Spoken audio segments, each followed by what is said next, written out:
Separation anxiety is a natural part of our childhood development.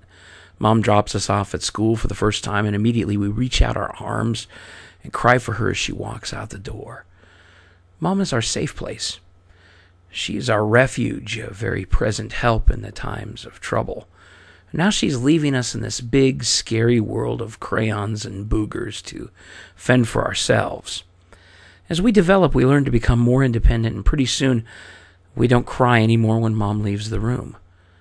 Separation anxiety disorder is a condition in which someone is not able to leave their house or a certain person without deep anxiety and fear. It can be crippling to relationships, and it can be harmful to the person who's suffering with it. This disorder can be found in adults as well as children. It can also occur within dogs. The first night we got our new dog, Sophia, Nicole sent me to the grocery store. Sophia sat in the passenger seat, and after a few minutes of crying for Nicole, she began pawing me. I patted her on the head and said that she'd be seeing Nicole again very soon. Then she decided that she wanted to cuddle with me. So while I was trying to drive, she climbed up onto my stomach and began to lick my ear, which is probably more dangerous than texting and driving, because I could not see the road. I tried to get her off to the side and pushed her a little bit and said, "Down, Sophia, down." I finally made it to the grocery store, but thank God I didn't end up in the ditch. Nicole and I started to notice that when one of us would leave a room or walk away, Sophia would whine and cry. And she's a very well-trained dog. She's excellent at telling you when she needs to go outside.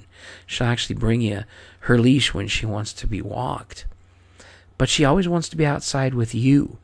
If we put her on a leash by herself, as soon as we walk back into the house, she begins to cry and bark. And as soon as one of us will leave the room, she'll do the same thing until we come back.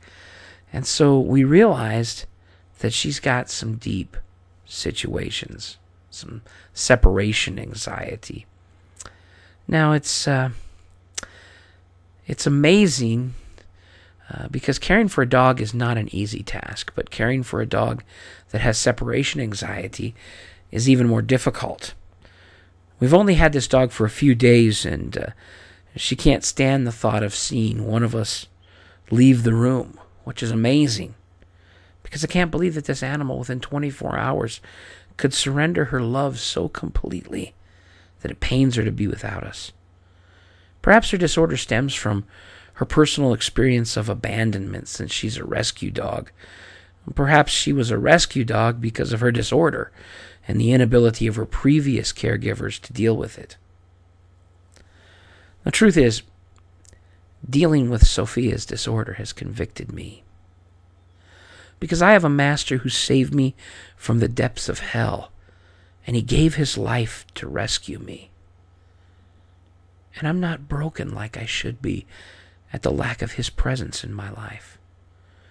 I'm not shattered by the emptiness of a world that has left him behind.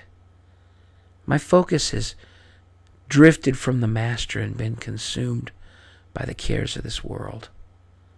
Sometimes our wake-up call isn't a profound epiphany from a sacred passage, but it's a little dog that longs to be as close to us as possible and doesn't want to let us go.